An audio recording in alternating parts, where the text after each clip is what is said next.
धुंधकारी को प्रेत योनि की प्राप्ति और उससे उसका उद्धार हुआ।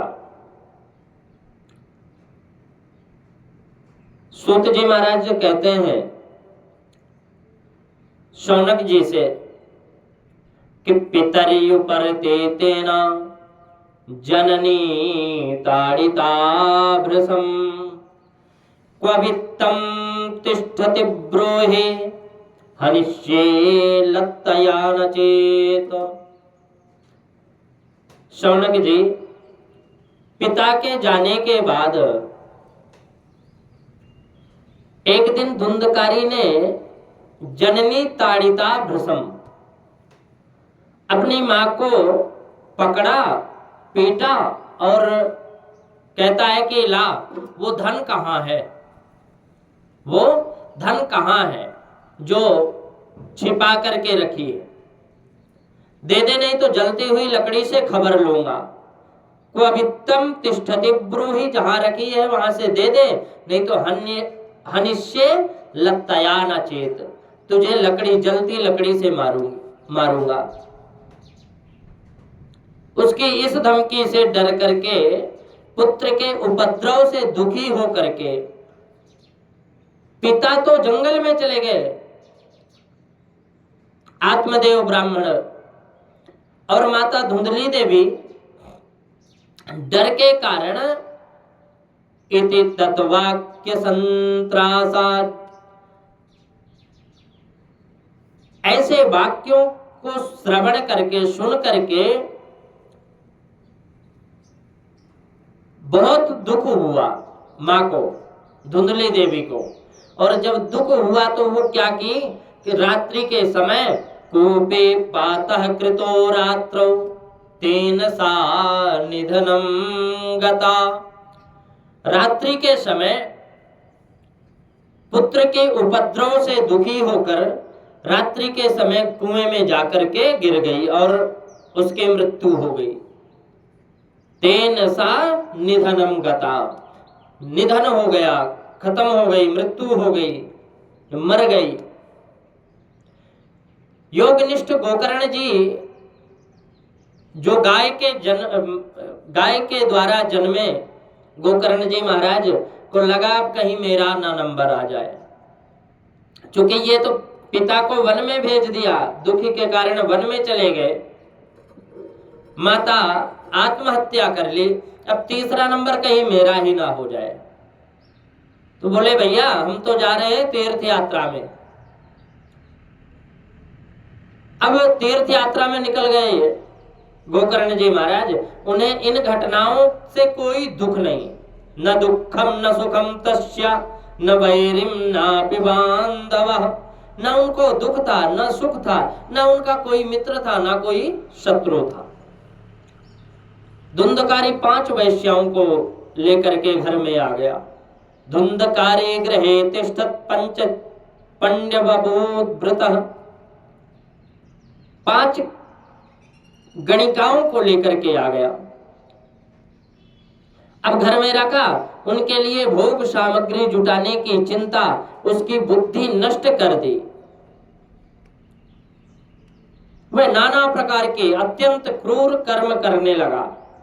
एक दिन तो कुटिलाओं ने उसे बहुत सा धन गहने मांगे उससे, तो वह काम के कारण अंधा था,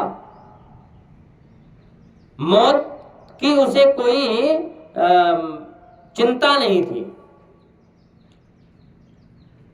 वह जहां तहां से कैसे भी करके धन चुरा करके लेकर आया धुंधकारी।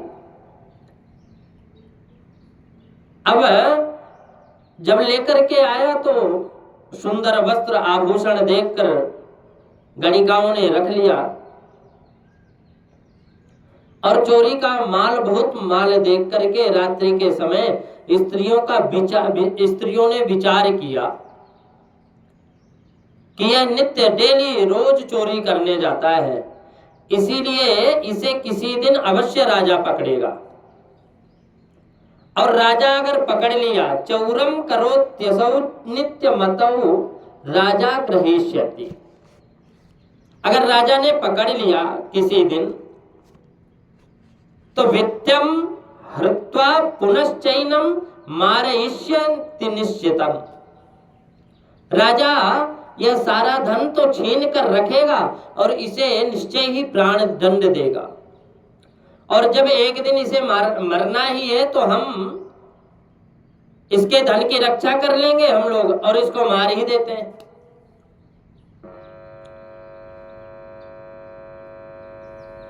तो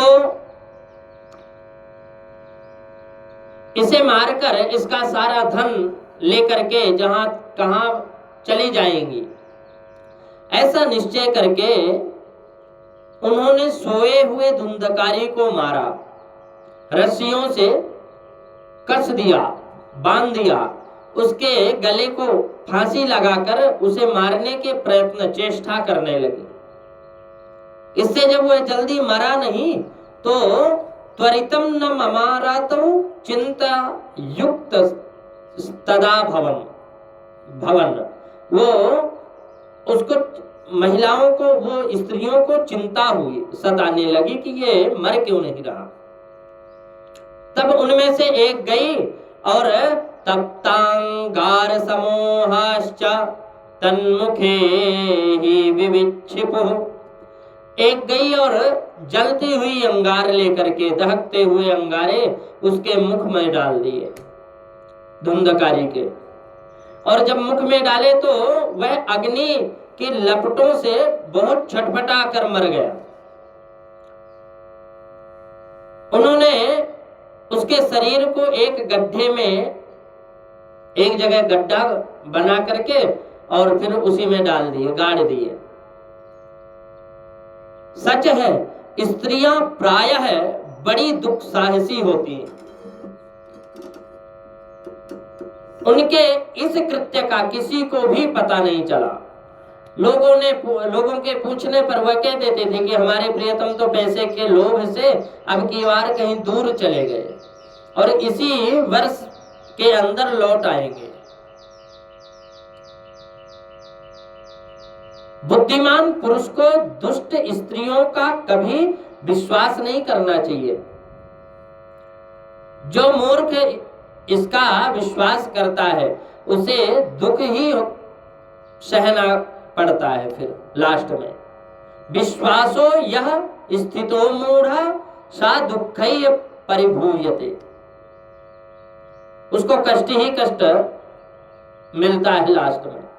इनकी वाणी तो अमृत के समान होती है, कामियों के हृदय में रस का संचार करती है, किंतु हृदय छुरे की धार के समान तीक्ष्ण होती है। भला इन स्त्रियों का कौन प्यारा होगा। ये सब ऐसा ही होती है। ऐसे स्त्रियां तीन प्रकार की होती है, लक्ष्मी, भक्षणी और कुलक्षणी। तीन प्रकार की स्त्रियां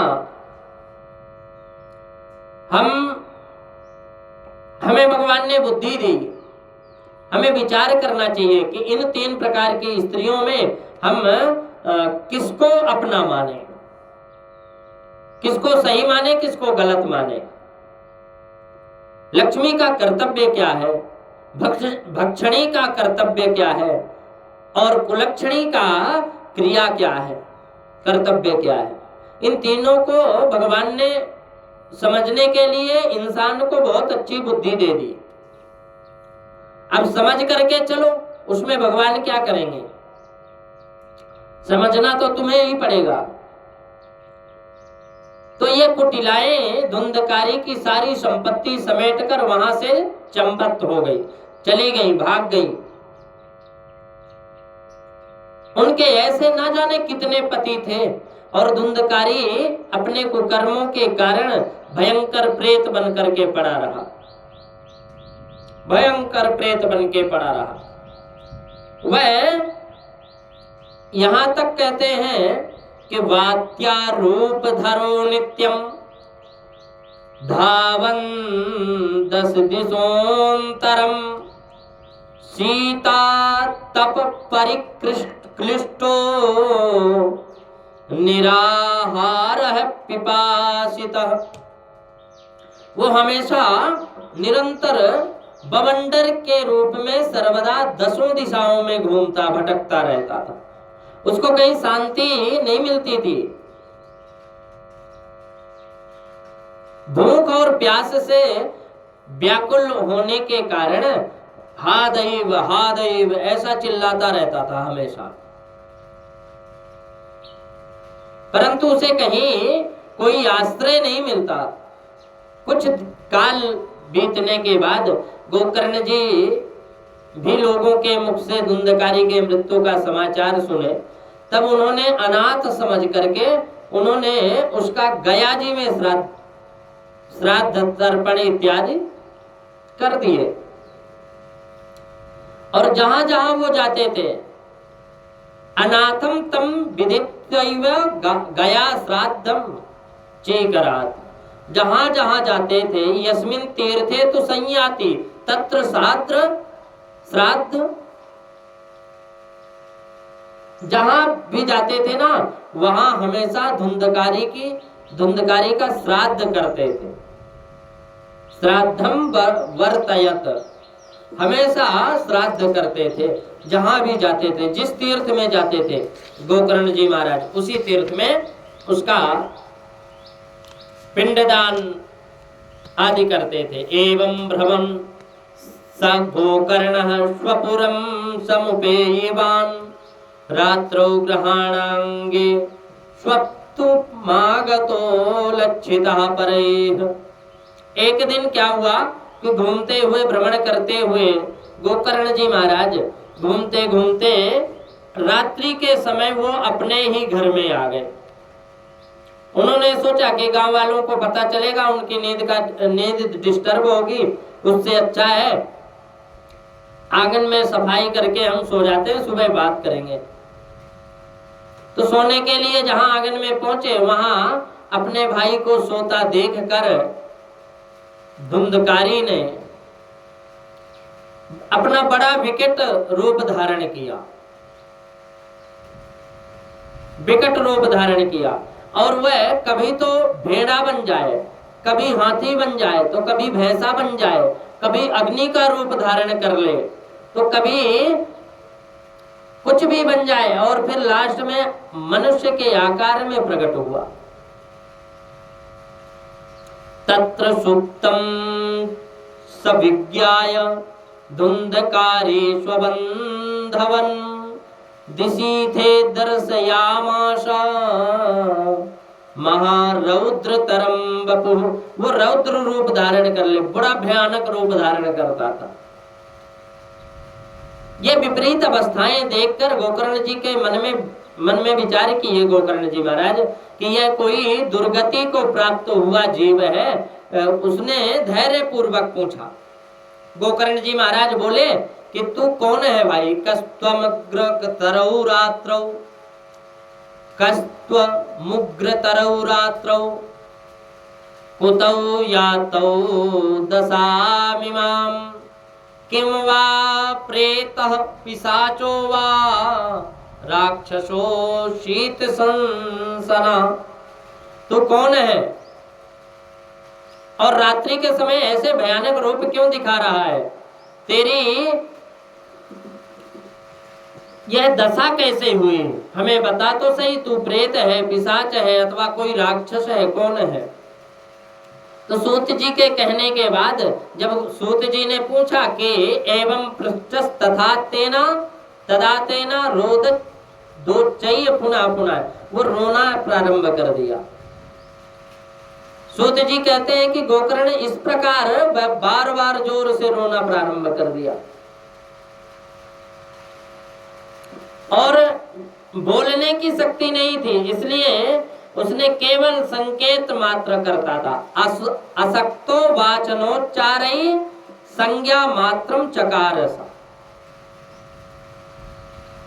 संज्ञा मात्र खाली इशारा करता था।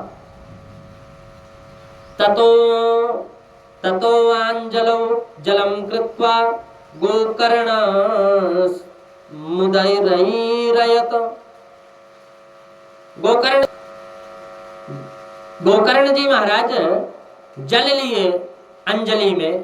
ततो अंजलौ जलम कृत्वा, अंजलि में जल लेकर के गोकर्ण तमु दैरयत। गोकर्ण जी महाराज अंजलि में लेकर के और अभिमंत्रित करके वो जल को छिड़का। तत्से कहत पापोसौ प्रवक्तुम मुपचक्रमे। जब जल छिड़के तो उसके कुछ पाप नष्ट हुए, क्षीण हुए, कम हुए। तब प्रेत बोला कि मैं तुम्हारा, प्रेत कहता है कि अहम भ्राता त्वदीयोऽस्मिन् धुंधकारेति नामतः स्वकीये नैव दोषेण ब्रह्मत्वं नाशितं मया। मैं तुम्हारा भाई हूं, मेरा नाम है धुंधकारी। प्रेत कहता है कि मैं धुंधकारी हूं, मेरा नाम है, मैं तुम्हारा भाई हूं, और मेरे अपने ही दोष के कारण स्वकीये नैव दोषेण ब्रह्मत्वं नाशितं मया। मेरे ब्रह्मत्व मेरा नष्ट हो गया, ब्राह्मणत्व मेरा नष्ट हो गया, क्योंकि मेरे ऐसे बुरे कर्म थे। मेरे कुकर्मों की गिनती नहीं है। कर्मणो नास्ति संख्या में महाज्ञाने विवर्तिनः। मेरे गिनती नहीं है मेरे कुकर्मों की।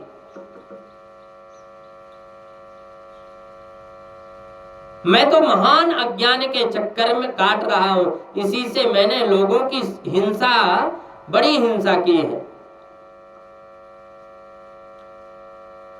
अंत में स्त्रियों ने मुझे तड़पा तड़पा करके मार डाला। कर्मणो नास्ति संख्या में महाज्ञाने विवर्तिनः लोकानाम हिंसकः सोऽहम् स्त्रीभिर्दुःखेन मारितः। मुझे स्त्रियों ने मार दिया महाराज।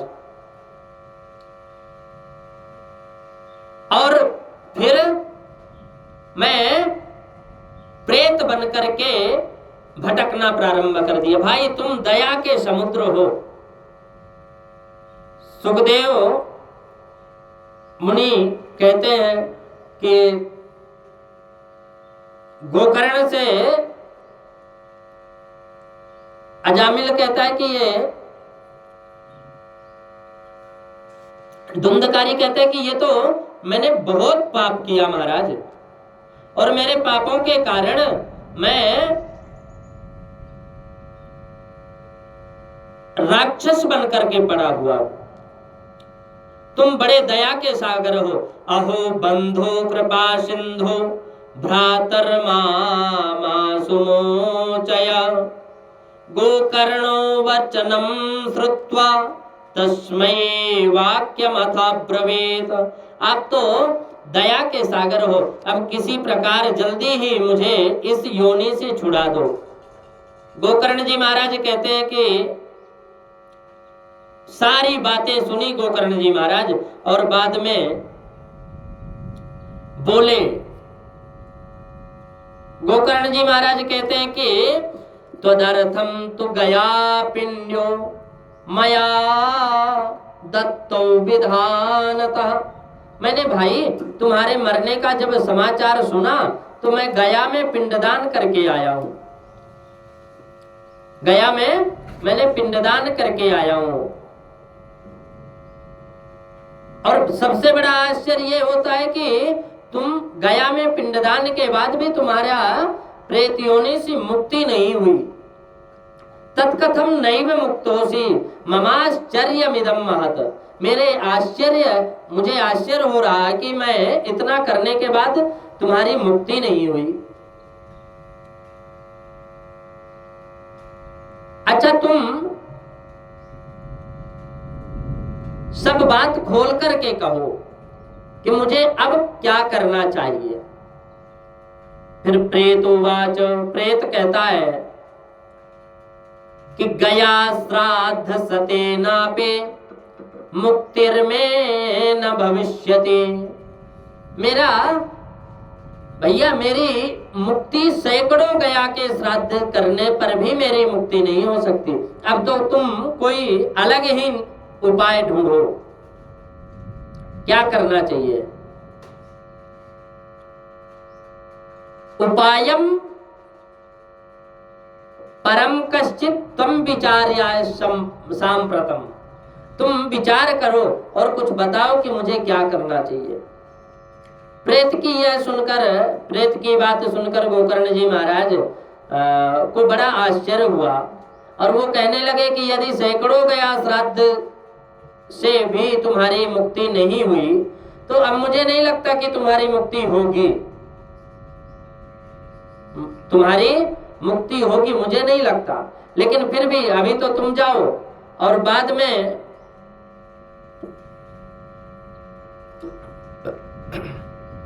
अभी अपने स्थान पर जाओ, बाद में मैं देखता हूं क्या करना चाहिए, क्या विधान करना है, मैं भी विचार करूंगा। तो प्रेत की यह बात सुनकर गोकर्ण जी को बड़ा आश्चर्य हुआ। प्रेत ने कहा कि मेरी मुक्ति तो सैकड़ों गया श्राद्ध करने के बाद भी नहीं हो पाएगी महाराज। आप तो कृपा करके कोई दूसरा ही उपाय ढूंढो। श्री सीताराम।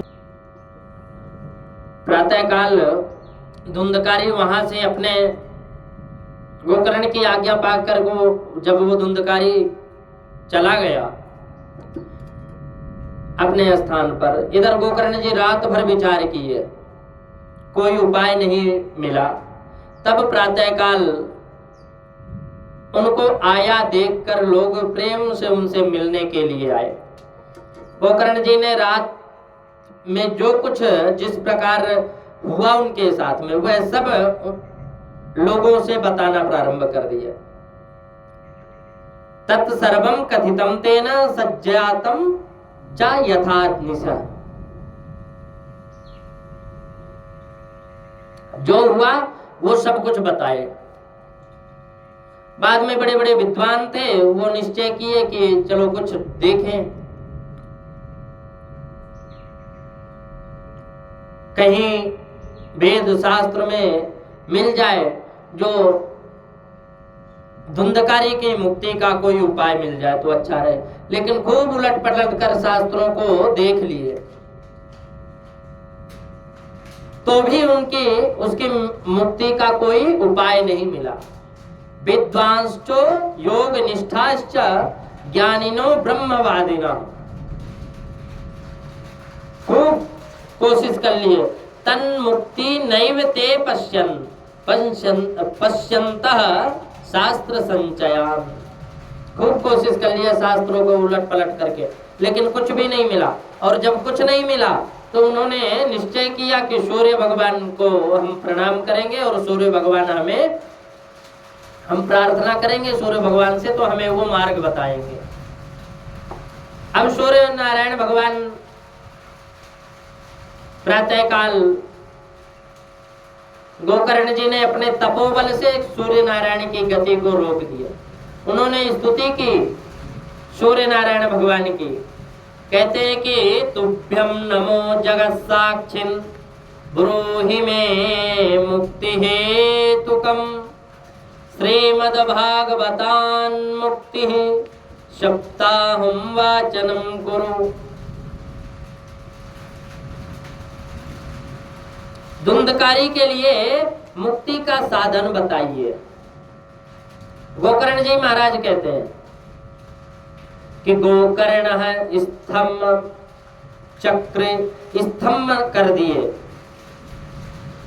गोकर्ण है स्तंभन चक्र सूर्य वेगस्य वै यदा।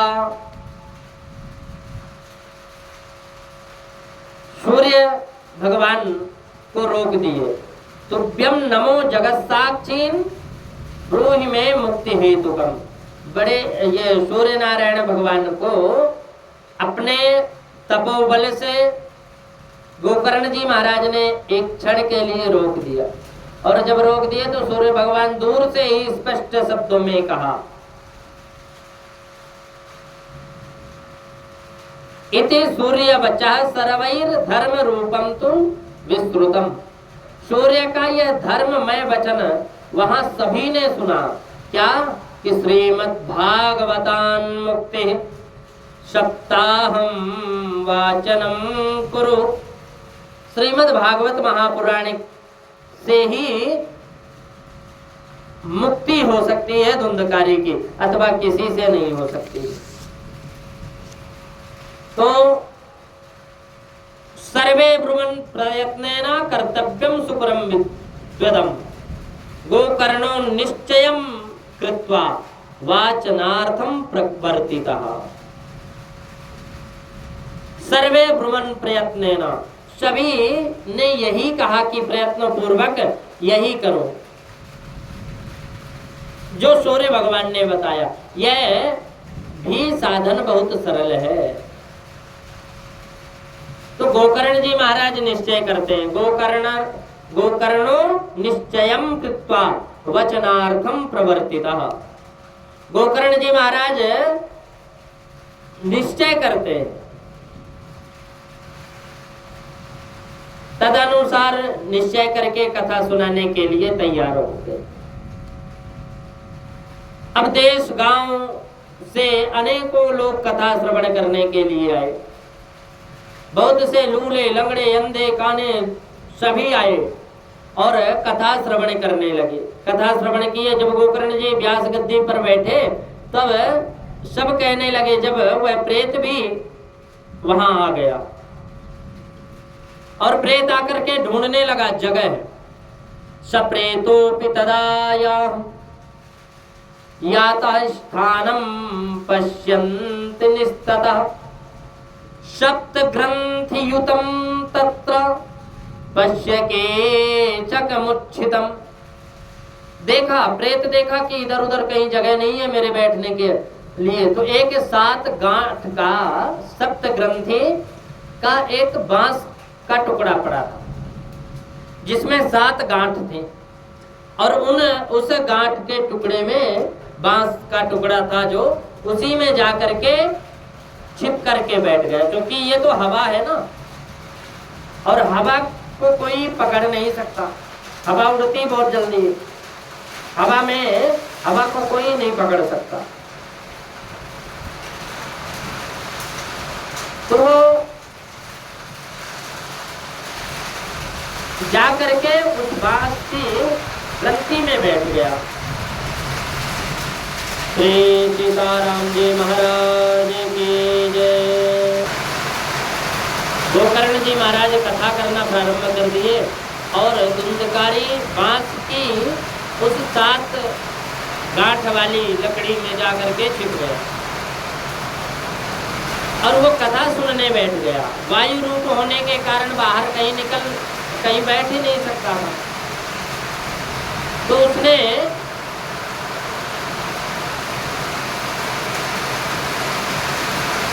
बांस में जाकर के घुस गया।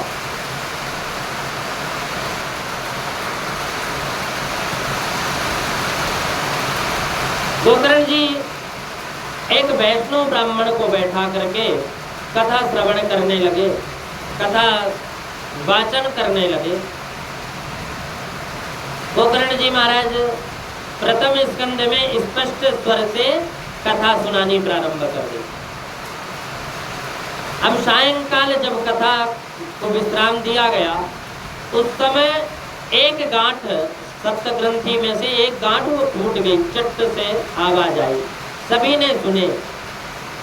इसी प्रकार दूसरे दिन सायंकाल दूसरी गांठ फट गई, तीसरे दिन सायंकाल तीसरी गांठ फट गई।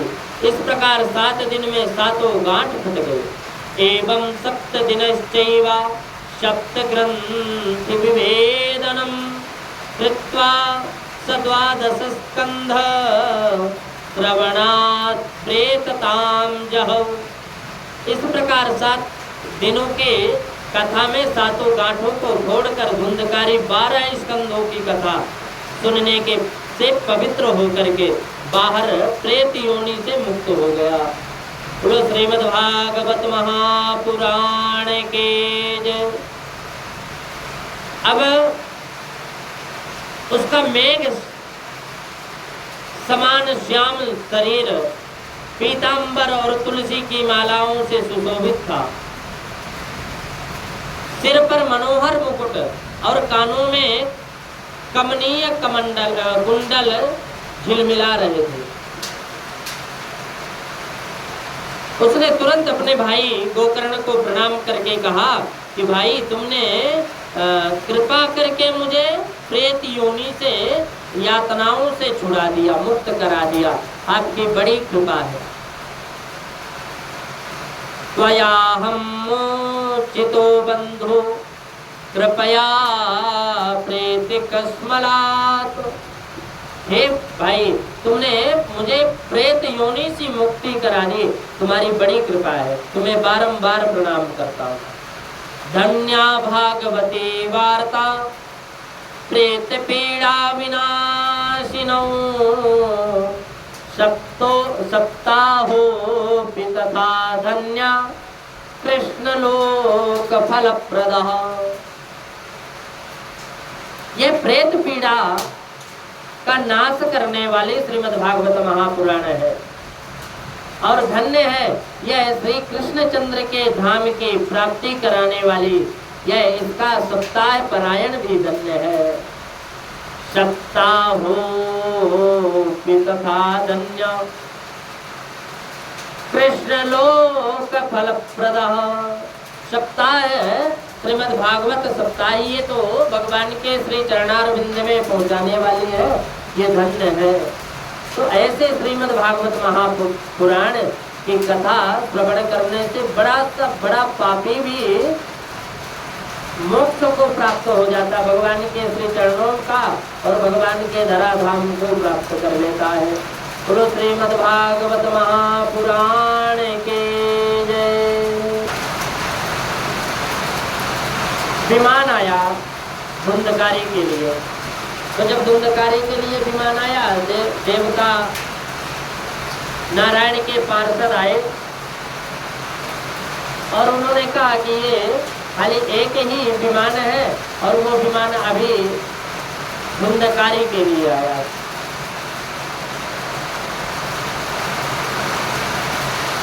तो गोकर्ण जी महाराज बोले कि यहाँ तो सभी ने कथा श्रवण की है, अत्रैय बहवः सन्तु श्रोतारो मम निर्मला। यहाँ तो कथा तो सभी लोगों ने सुनी है, फिर ये इन लोगों के लिए क्यों नहीं आया?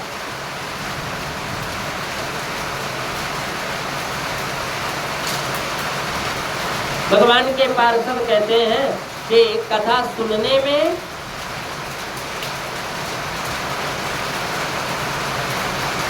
भेद माना गया, कथा सुनने में भेद है। आनि तानि विमानानि न तेषां युगपत्तु कथा पर कुतः। कहते गोकर्ण ने पूछा कि यहाँ पे ये पार्षद, भगवान के पार्षद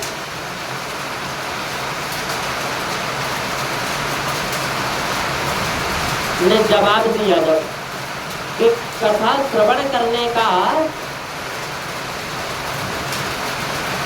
अलग अलग विधान है, कथा श्रवण करने का अलग अलग एक, कोई श्रोता 3 प्रकार के होता है, श्रोता, सरोता और श्रोता।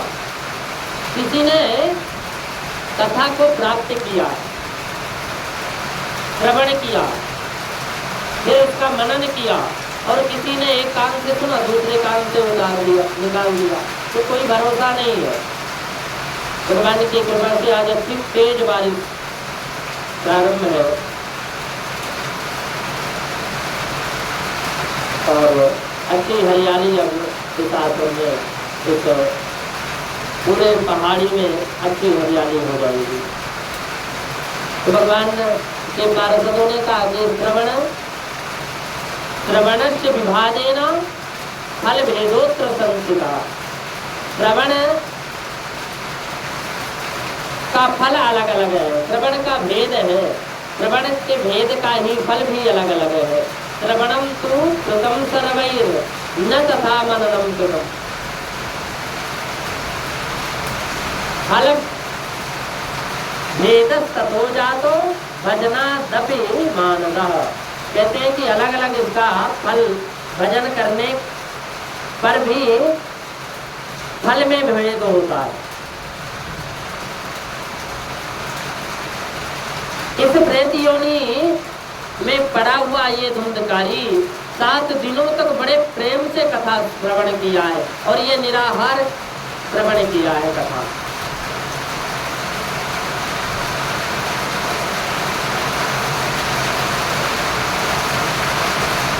जो ज्ञान दृष्टि नहीं होता वह व्यर्थ हो जाता है।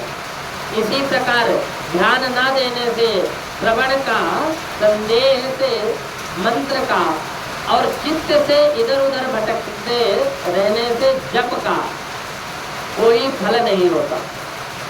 वैष्णवहीन देश अपात्र को कराया हुआ श्राद्ध भोजन, ये इसका कोई फल नहीं मिलता।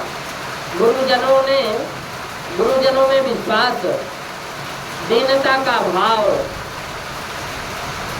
मन के दोषों पर विजय और कथा में चित्त की एकाग्रता इत्यादि नियमों का यदि पालन किया जाए तो श्रवण का यथार्थ फल मिलता है। और यदि किसी पालन किया जाए ना अच्छा, और यदि किसी श्रोता फिर से श्रीमद् भागवत कथा की कथा सुने, निश्चय ही उनको वैकुंठ धाम प्राप्त होगा। श्रीमद् भागवत महापुराण की जय, सद्गुरुदेव भगवान की जय। तो कहते हैं कि ये निश्चय ही अगर बड़े प्रेम से कथा और बड़े ध्यान से कथा को श्रवण करेंगे तो उसका फल अवश्य ही मिलेगा। गुरु वचनों में विश्वास, दीनता का भाव, मन के दोषों पर विजय और कथा में चित्त की एकाग्रता इत्यादि कर्मों का यदि पालन किया जाए तो श्रवण का यथार्थ फल मिलता है। यदि यह श्रोता फिर से श्रीमद् भागवत की कथा सुने तो निश्चय ही सबको वैकुंठ की प्राप्ति होगी। और गोकर्ण जी, आपको तो भगवान स्वयं लेने के लिए आएंगे और गोकर्ण जी को भगवान गोलोक लेकर के जाएंगे। यह कहकर वे पार्षद हरि कीर्तन करते हुए वैकुंठ धाम को चले गए, ये धुंधकारी को लेकर के। ऐसी कथा श्रीमद् भागवत कथा है जो पापों को विनाश करने वाली है। श्रावण मास के में गोकर्ण जी ने फिर से उसी प्रकार सप्ताह क्रम से कथा कही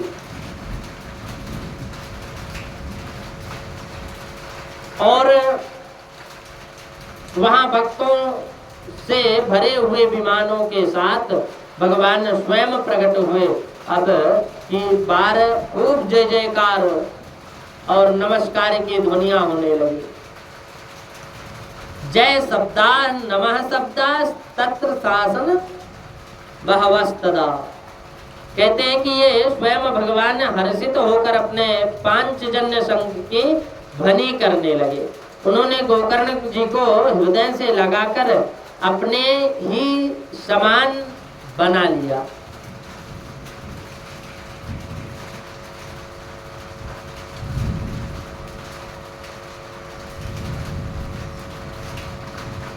भगवान की विशेष कृपा,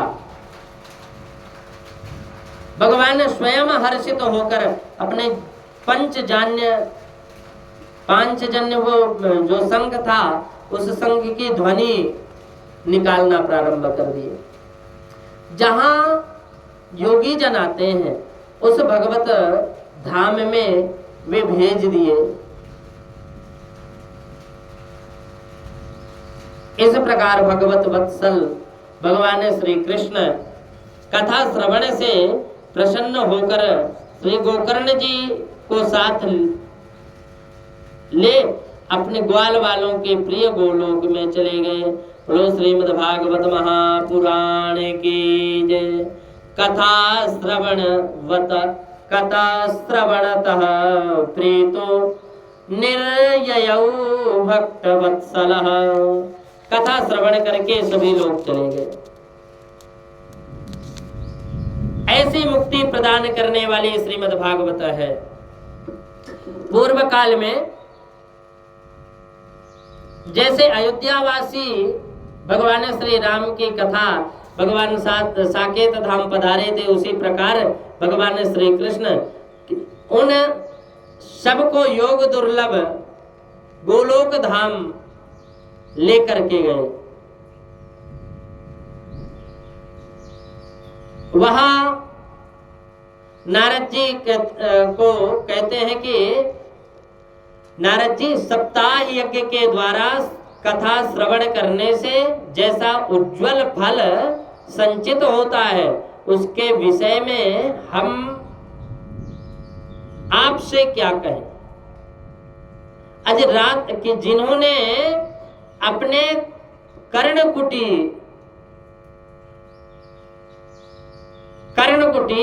लेकर के संभाले, कहते हैं कि इस प्रकार पवित्र इतिहास का पाठ चित्रकूट पर विराजमान मुनीक्षण शांडिल्य भी ब्रह्मानंद के में मग्न होकर करते रहते हैं। यह कथा बड़ी ही पवित्र है और यह बाहर के श्रवण को समाप्त, बाहर के कथा को इसका श्राद्ध के समय पाठ किया जाता है। एक बार के श्रावण की समस्त पाप रस को भस्म कर देती है। यदि इसका श्राद्ध के समय पाठ ठीक ठाक से किया जाए तो इससे पितृगणों को बड़ी तृप्ति होती है और नित्य पाठ चले तो मोक्ष की भी प्राप्त होती है। ऐसे श्रीमद् भागवत महापुराण की कथा हम लोगों ने श्रवण किया और